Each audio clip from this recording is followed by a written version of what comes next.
Welcome to today's Marketplace webinar, They Buy Your Because by Jerry O'Brien. As a keynote speaker, Jerry works with companies who want to grow revenue in crowded industries during times of great change.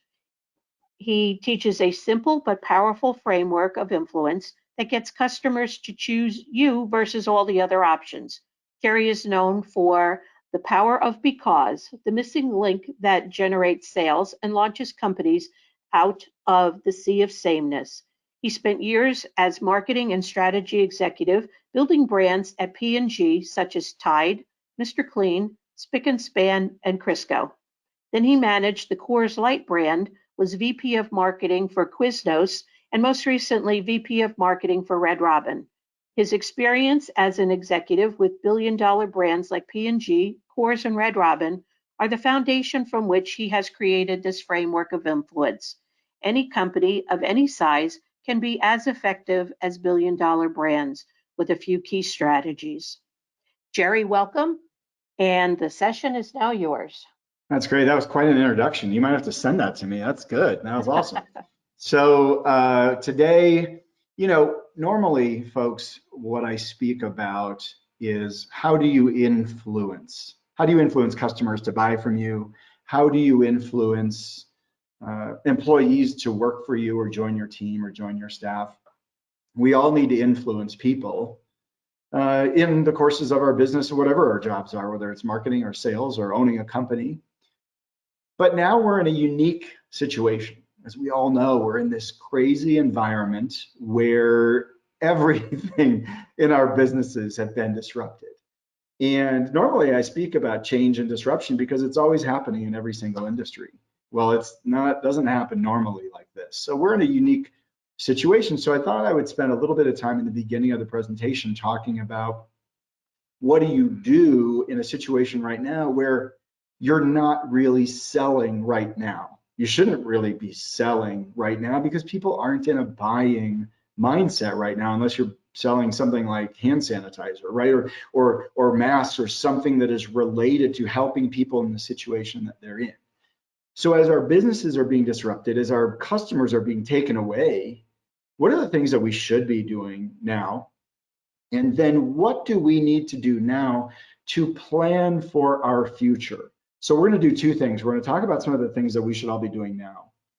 And then what I'm going to do is I don't want to leave you hanging. I don't want to not give you the framework of influence that all of you came here to get, even though you might not implement it today. What I want you to think about now is preparing your staff, your team, your business for the next 2 months from now, or 3 months from now, or 4 months from now, or whenever it is that we start to get back to normal, we can do the kinds of activities that we used to do. I want you to prepare your business now for marketing and selling it in the future. So I'm going to give you the framework just the same way I would give you the framework if we're in the midst of wanting to sell things right now. But I want you to think about applying it into this future business. So we are in a state of disruption, and so you have to change a lot of things in your business. Now you have to change huge things. Now we have multiple different kinds of attendees on today's call. We have people who own companies. We have marketing professionals. We have sales professionals. So we have people at all levels who are viewing this from all different perspectives. But we know this for sure, that when you change something in your organization, sometimes people resist change. When you go, we're going to change these things, it's going to be different this coming year than it was last year. Sometimes there's resistance to change. And sometimes as an organization, we don't function quite as effectively as we're going through disruption and change. And especially that's true right now because we're going through disruption and we're having to plan it as we go through it. And we're having to try to deliver the best outcomes to the people in our world right now, whether that's our employees, and some of them are going to have to be on furlough, or they're going to have to collect unemployment, or it's our customers and we can't serve them anymore and their businesses are falling apart.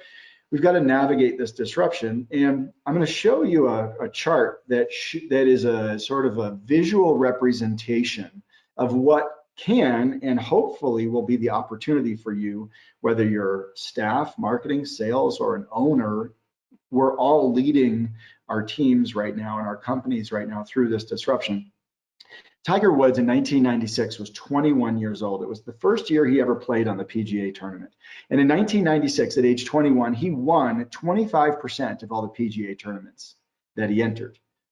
And by 2 years later, he was only winning 5% of the tournaments that he entered. And the reason he only won 5% that year was because he changed his swing. Now think about changing your swing at age 23. You're golfing like no one had ever won. No one had ever golfed at his age before. He's winning like no one had ever won at his age before. And he says, you know what, even though I'm winning more than anyone, I think if I change my swing, I can win even more. So he changes his swing, but when he does it, he gets messy because he's not used to operating in this way. He's not used to swinging in this way. And we're all going through this dynamic change right now. We're not used to doing it this way. And in fact, our businesses have largely been taken away. But now is the time, now is the opportunity that you have to retool your business, to retool your skills, to retool to prepare yourself for 2 months from now when you're going to need to take off like a jet, literally like the airlines are going to want to do. We're going to have to take off and be ready to hit that next version. And you know what? Selling and marketing in June or July or August of this year is going to be different because the coronavirus isn't going to go away until there's a vaccine 12 months from then. So the way that we go to market is going to be different when we get back to business than it's going to be a year from now or that it was a year ago or even a few months ago. But he changed his swing, and when he did that, he was able to actually dramatically increase his results. By 2 years later, he's winning 45% of the tournaments that he entered because he was able to retool his skills. Then, like a lot of businesses, he plateaus, he changed his swing again, and by the end, he's winning as much as 67% of the tournaments that he enters. This is the opportunity for all of us during this time period. And so what we need to do is realize that we're all in the business of influence. Now, today, we're going to be influencing our customers differently than we're going to be influencing them in 2 or 3 months. Because right now we need to be in relationships with people where we're going to influence them to understand our brand in a new way, to understand our business in a new way, to be helpful to them, to be safe for them, to be in communication with them. We don't need to sell them anything today, unless we're selling things that people need right now and can buy right now. Most of you are not selling those things. But we do need to influence how they perceive us so that in 2 or 3 months, when we're ready to come back to business, they think of us first. They think of us as the solution to their problem. In the early 2000s, I left my first job at Procter & Gamble and I moved to Colorado to work in marketing at Coors Brewing Company. A couple of weeks after I get there, there's a big marketing department offsite. So we're all leaving the office building, going to a hotel about 10 minutes away from the office building, and I end up walking out of the office building next to the chief marketing officer of Coors Brewing Company. Now this is my boss's boss, the head of the whole marketing department of a $4 billion beer company. And I'm walking out next to him and he looks at me, he goes, "Oh, Jerry, hey, why don't you ride over there with me?" And I'm thinking, oh yeah, good opportunity to get to know the chief marketing officer of Coors Brewing Company. So we walk out to his car. It's this big, long, super sleek, brand new Mercedes-Benz. And I'm thinking, ooh, successful. We get in that car, I sit down in the front seat of that car and I'm thinking, oh my goodness, I have 10 minutes with the chief marketing officer. I better ask him something really smart so I seem smart. So I sit there and I'm ticking through the questions in my mind. What am I going to ask him? What am I going to ask him? What is the most important marketing question of all? So he drives, he pulls out, and I turn to him and I say, "Lee, why is it that a consumer chooses to buy one beer versus another beer?" I'm thinking, this is the foundation of everything we do, influence people to buy our beer versus theirs. And I'm thinking he's about to give me a 10-minute lesson on how people choose and how we as marketers influence those decisions to get them to choose us. Instead, he turns to me and he says, "Well, geez, Jerry, if we knew the answer to that question, we'd all be rich." And I'm thinking, well, you appear to be rich. And you're the head of marketing for a $4 billion beer company. You don't even know how we influence people to buy things. I spent the rest of my career creating this framework of influence that will influence people to buy from you.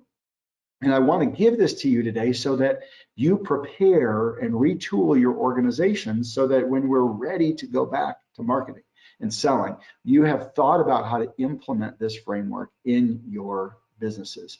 So here's 2 5-year stock charts of direct competitors from 2006 to 2011. Now, everyone on this call has used both of these companies. I want you to think about, can you imagine who this is? The one on the top goes bankrupt in 2012, put out of business by the one at the bottom. Type in the chat box. You see the chat box down in your right? Open up the chat box. I want you guys to see if, I want to see if anyone can guess it. See, type in if you can guess which companies these are. They're still around today. Everyone uses the one on the bottom. The one on the bottom is still thriving today. Can anyone guess who are these 2 companies? Just go ahead and type it in your chat box. Let's see if anyone is paying attention. Hello, anyone? Okay. Guess? We've got one that says Blockbuster and Netflix. You're not gonna, I can't see the chat box? Oh, that's a bummer. No, just me. Oh, well, all right. So who got it? What was their name? You gotta call them out. Tina Abernathy. Nice work. So yes, Blockbuster and Netflix, nice work. I spoke years later to the gentleman who was the director of research at Blockbuster back in 2008. And I said, so your job was the director of research to get insights from your customers to help the executives be more successful and grow their business. He said, yeah, that was my job. I'm like, dude, what happened? He said, well, I went to the board of directors and I told them that consumers, remember what Netflix was doing back then? They were mailing you DVDs in the mail. And people really liked the DVD mailing thing. And Blockbuster was unable to navigate their way to success because they weren't able to listen to the insights of their customers, what their customers want more of and what they want less of. This teaches us something very important. I'm going to reveal amazing breakthrough strategies to you today. Check out this one. Give your customers more of what they want and less of what they don't. Okay, that sounds super easy. I get it. But think about the things we didn't like at Blockbuster. I didn't like the fact that I had to put on my shoes, get in my car, drive all the way to the store, get to the store, park my car, go in the store. Then what happened? Remember this? When you go into the store, you walk down the aisle and the movie you wanted, out of stock. They didn't have the movie I wanted, so I had to get a movie I didn't want in the first place. I go through the checkout line, I gotta wait, I check it out, I get in my car, I drive home. Then I watch the movie I didn't want in the first place, then I forget to bring it back and they give me a late fee. More of what you want, less of what you don't. Netflix came out and said, what if you never have to drive to the store again? What if we have an unlimited selection of every movie you want? What if no more late fees? More of what you want and less of what you don't. And they took down a multi-billion-dollar 9,000 location brand in 6 years flat. So as you think about retooling your business during this time, think about what is it your customers want more of? What do they want less of? What are your customers hoping for 3 months, 6 months, 9 months from now? If you're a tour operator and you let's say have tours for retirees, what are they hoping for the next time they go on a tour? Well, they're hoping to have a great experience. They're hoping to connect with other people because they've been desperate to do it. They're hoping they're going to be safe. How do we deliver more of what they want, less of what they don't? And now here's another example, Sears and Amazon. Now I show these charts because look at the charts. They look exactly the same. Someone in your business is declining. Someone in your business is growing. It happens in every industry across the globe all the time. And our goal for today is to make sure that coming out of this, you're the business that continues to grow, not the business that fails. So it's Sears versus Amazon, just a different kind of thing. Now, sometimes people say, well, my business, Jerry, it's all built on relationships. We're in the relationship business. Would any of you say you've got a relationship with Amazon.com? Now, some people say, well, no. One day I'm in a presentation, I've got a few hundred people in the audience. A woman in the front row raises her hand and she says, I have a relationship with Amazon. It's not a healthy one, but I have a relationship with Amazon. We all have an escalating relationship with Amazon today because we want to get everything delivered to our house and then make sure the boxes are clean, right? So my relationship with Amazon is this. I've got a little hobby farm and I've got some goats, and so I had to put up some welded wire fencing. And so I run to Home Depot to buy welded wire fencing. And I'm standing in the aisle of Home Depot looking at the 4-foot high welded wire fencing, wishing it was a little thinner gauge fencing, it'd be easier to staple. So I get on my handy dandy Amazon.com app. I look up 4-foot high welded wire fencing. I see it's less expensive than it is in Home Depot, and it'll be on my front doorstep in 2 days. I don't even have to take it to the trunk of my car. My relationship with Amazon is that they make me certain I'm making the right choice for me. Your customers want to be certain they're making a good call. How does Amazon make me certain I'm making the right choice? Because there's 382 reviews of that 4-foot high welded wire fencing saying it's 4.8 stars or whatever it is. That's a good choice. My relationship with Amazon is they give me information all the way along my journey, right up until it's on my front doorstep and they take a picture of it. How do we give our customers information along this journey? How are you staying in touch with them today, not trying to sell them, but helping them feel comfortable that they will be safe the next time that you are going to interact with them? What are they thinking about today so they can be prepared to buy when it's time to buy?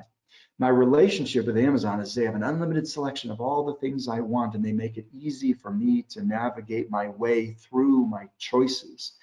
How do we make it easier to be in a relationship with them? My relationship with Amazon is they make it very easy for me to say yes to them. Click here, boom, it shows up on my doorstep. How do we make that interface and that relationship easy for our customers? Your customers don't want a better relationship with you. They want a more valuable relationship with you. They want a more certain relationship with you. How am I making me certain? How are you making me certain that I'm making the right call for me? So what to do today? As you're thinking about your business today, business is different than it's ever been. There's 4 things I want you to be thinking about. Number 1, today you're not selling. You're supporting them. You're building your brand. You're giving them reassurance. You're asking, you're learning, you're listening, you're hearing their feedback, their concerns, their hopes, their desires. You're not selling them something today. You're gathering your information so that when you sell in the future, you get the insights, the mindset of those people. Take care of your people now. In the travel industry, it's been decimated, right? We've got to lay a lot of people off. People have gone on furlough. You're trying to figure out how to pay your bills. Your people are trying to figure out how to pay their bills. How we treat our people today, regardless if we have to lay them off or put them on furlough, or we're going to keep them on, or we're going to reduce their pay. The way that you treat your people today is a leading indicator of whether they're going to stay with you, how they're going to treat your customers, how your customers perceive that you're going to treat them. The way that you make decisions about your people and your organization, as hard as it might be today, is the laying the future of the culture of your company. Get you and your team clear on your business objectives. This is hard. There's all sorts of support coming out from different areas in the government and banks and different things that will be helpful. Everyone's trying to help everyone get through this.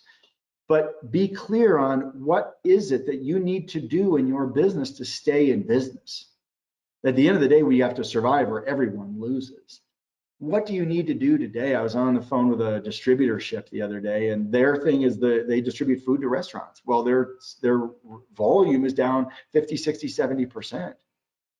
Their problem is they've got a whole bunch of accounts receivable out there and the restaurants can't pay, but they can't go out of business. So they went to the restaurants and said, here's what we can do for you. I don't want you telling your employees what you can't do. I want them telling them what you can do. Go to your clients, go to your customers. What can you do? In the distributorship case, they said to the restaurant owners, they said, here's what we can do. We can hold off on you paying your back amount that you owe us. And if you start paying us cash now out of your business, we can continue to deliver to you, even though you owe us money. Here's what we can do for you. What can you do? What can you do? And make sure you're clear on what it's going to take so you don't go out of business in the next 3 months. Whatever that's going to be is going to be the best thing for your employees and the future employees. Today is the day to build your culture, to build your brand with the people in your organization. You have the opportunity to reinvent your future, to invest in yourself, invest in your business, invest in your clients. Don't need to sell, but you can build your culture and reinvent your business today. So those are the activities that you're going to want to be thinking about so that when you get ready to go sell in the future, you're there.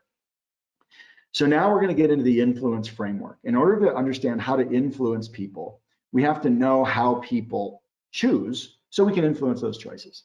This is the information and the things that you will use moving forward in your business. And at the end, I'm going to give you an opportunity to go and download the presentation. So you don't have to be sitting there doing screen grabs or whatever. I'm just going to send you a PDF of the whole thing so you can then use this to implement the framework in your business. So how we choose. Decisions happen in our brain, and because they happen in our brain, they're partly rational and partly emotional.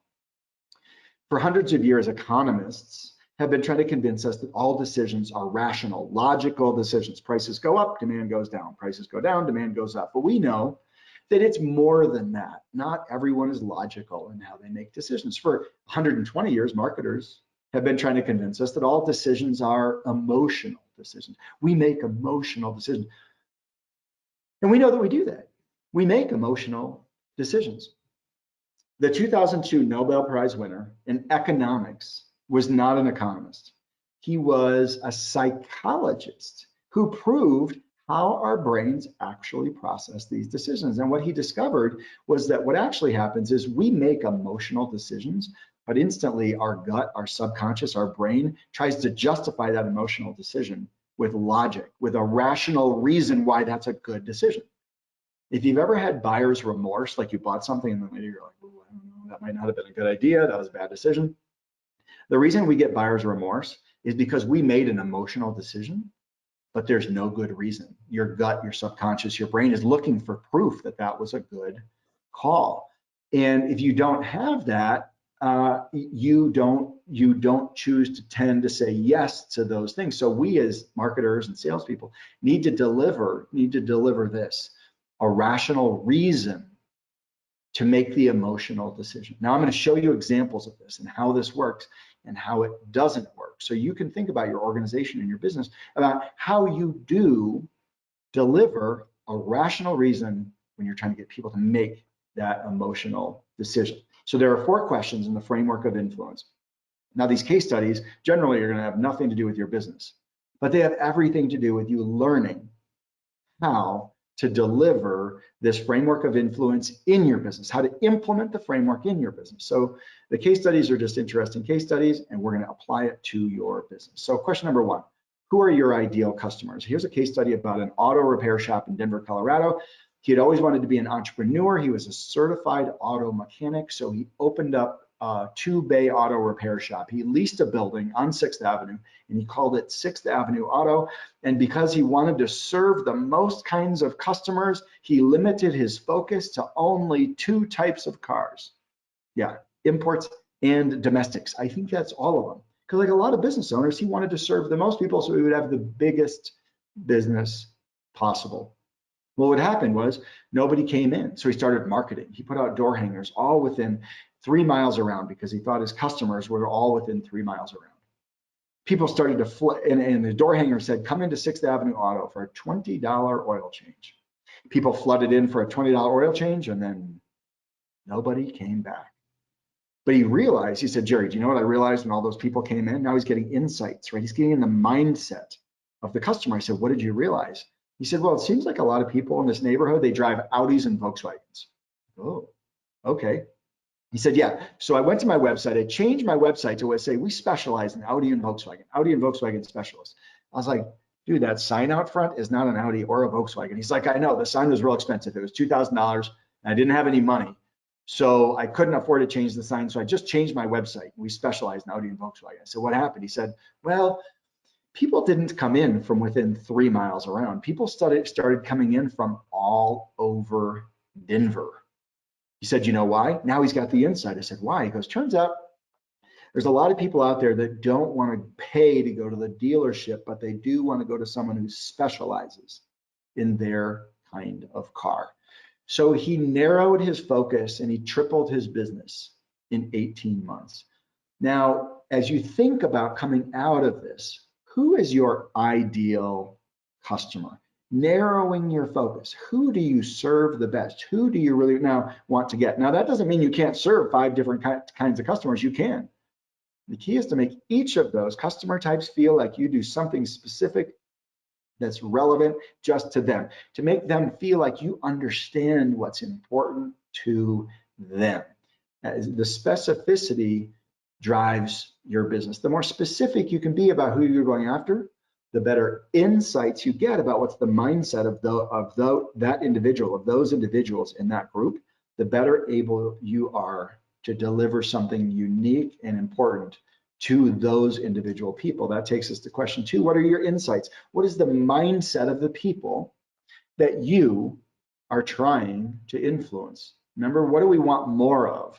What do we want less of? What do your customers want more of and less of? What do they hope for and what do they fear? Now pay attention to the bottom of the matrix. Brain science shows us that people are about twice as motivated to avoid what they don't want as they are to get what they do. Think about this for the future of your business as we come back online as tour professionals, as travel professionals. What are people's fears going to be, and how are you the best in the world at making sure that you cover those fears and you take those fears away, the things that they want less of? What do they want to not experience? And what are their hopes? And what do they hope the experience is going to be like? What are their hopes? What are their fears? What's the real problem they're trying to solve? Is the problem they're trying to solve social interaction? Is the problem they're trying to solve safety? Is the problem they're trying to solve, I want to feel normal again? What are the insights of the customers that you're trying to serve? Here's an example of a company in Baton Rouge, Louisiana. It's a concrete company called Angel Concrete. And I was brought in to do an executive team session. So their executive team is in the room, and I had asked them to go out and find some insights from their customers. The CEO stood up and he said, we've got 2 big insights. Number 1, concrete is very stressful.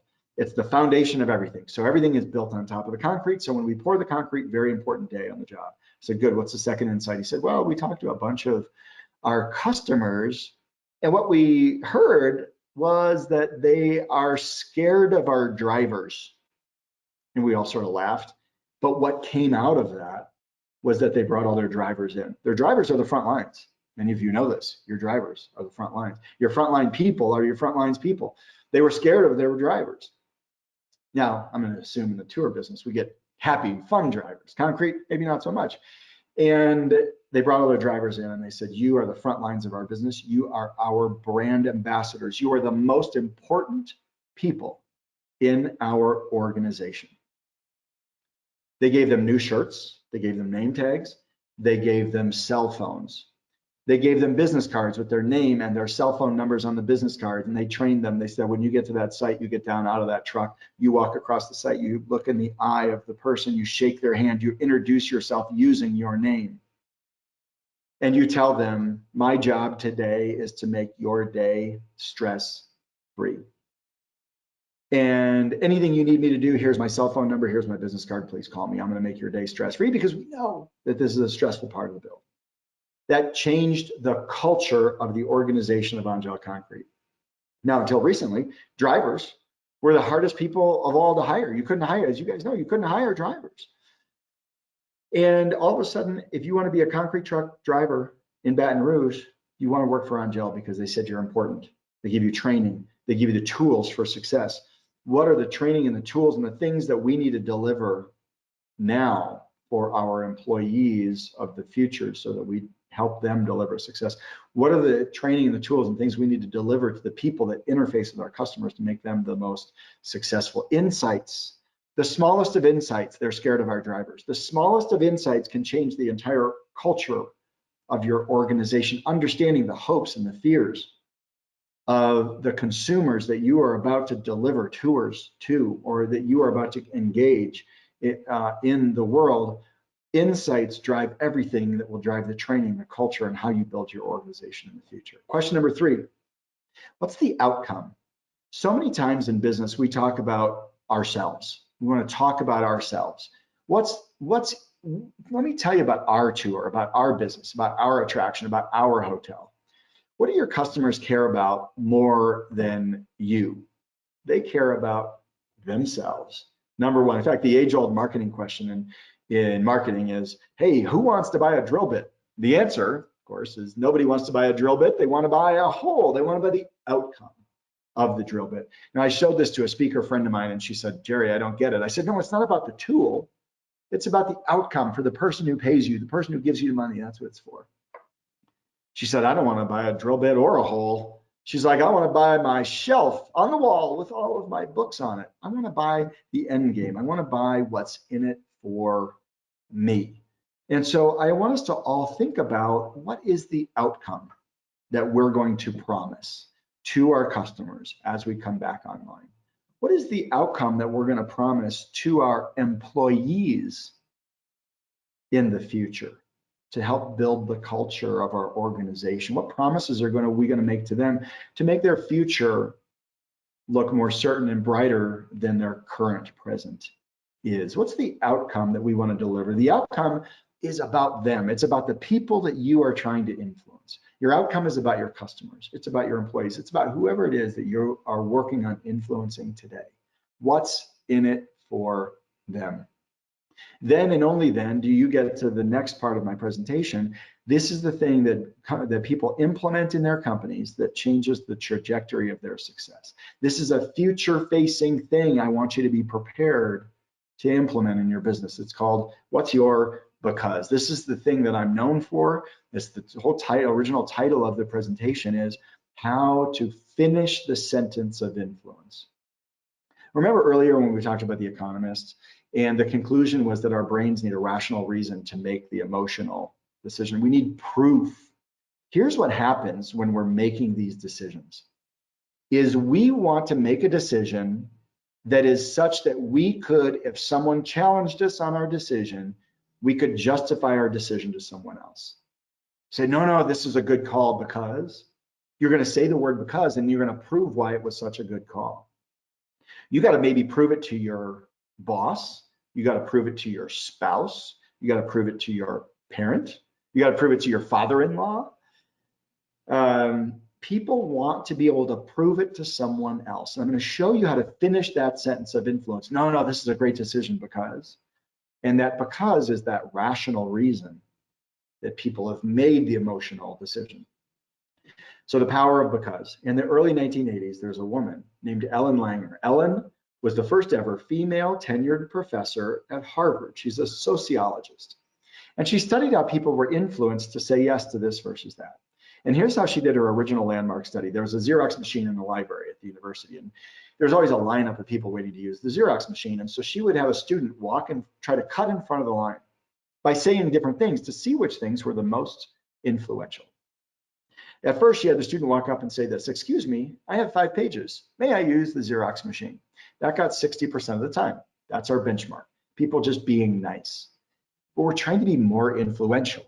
So she said, okay, walk up and insert the word because. Insert a reason why they should let you cut in front of the line. So the first student walked up and said, may I use the Xerox machine because I'm in a rush? Pretty good reason. You got 93% of the time, or 94% of the time. And so, but if you're like, yeah, that was a really good reason.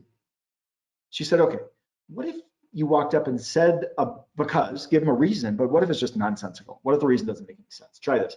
May I use the Xerox machine because I need to make copies? Got 93% of the time. Now, why does that happen? Our brains are looking for that rational reason to make the emotional decision. When we find one, we're much more likely to say yes. Now, in your case, you're selling something much more complicated than, oh, can I cut in front of the line? So the reason actually, in this case, the reason doesn't matter because your brain is just looking for a reason. In your case, people's brains are looking for a good reason that they could use to justify to someone else. Papa John's Pizza, their slogan is better ingredients, better pizza. Now look at what they've done. Question number 3, the outcome is better pizza. Now I'm Jerry. If I open up a pizza place called Jerry's Pizza and my marketing said this, hey, come on into Jerry's Pizza. Our pizza is better. It sounds good when we write it, but listen to it to your ear. Hey, come on into Jerry's Pizza. Our pizza's better. Our tour is better. Our attraction's better. Your brain goes, it's better because what? Your brain immediately looks for the reason why your pizza's better, your tour is better. We deliver more fun because the things that we write, that marketing fluffy language doesn't actually sell anything unless we finish the sentence of influence, unless we give them a rational reason to make the emotional decision. Now, Papa John said, no, our pizza's better because we've got better ingredients. Now, they didn't use the word because. There's no magic in the word because. The because is the proof. Their proof is because we got better ingredients. They got sued by Pizza Hut. Pizza Hut said, you can't say your pizza's better than ours. Papa John's wins the lawsuit because they use fresh sliced tomatoes and filtered water. I'm not saying your because has to be that good. I'm saying you have to have one. You have to finish the sentence of influence. Papa John's became a $3 billion a year pizza company on a simple outcome because. Rational reason to make the emotional decision. Here's another one. This is something I launched into the world when I was the brand manager of Coors Light. It's called the Coors Light Frost Brew Liner Can. Now look at that can. It's got a blue liner inside the can. Later, we came out with one that turns blue that you've probably seen. This is one that has a blue liner inside the can. Here's the secret of the Frost Brew Liner can. Every aluminum can ever made had a liner inside of it. We just turned ours blue and told you it existed. And in fairness, we gave it a fancy name. We called it the Coors Light Frost Brew Liner Can and said it locks in refreshing frost brewed taste. People said, I think it keeps my beer colder. No, it doesn't keep your beer colder. It just locks in refreshing frost brewed taste like every other can. But when we turned the liner blue, it gave you some proof, a rational reason to make the decision to buy this versus that. Now, what I'm not saying is you should be misleading to your customers, but what I am saying is over and over and over, when I work with companies, what we see is that the ones that have a because, that have proof, that narrow their focus, they're already doing something like have a liner inside their can, but many times that because, that proof is the best kept secret.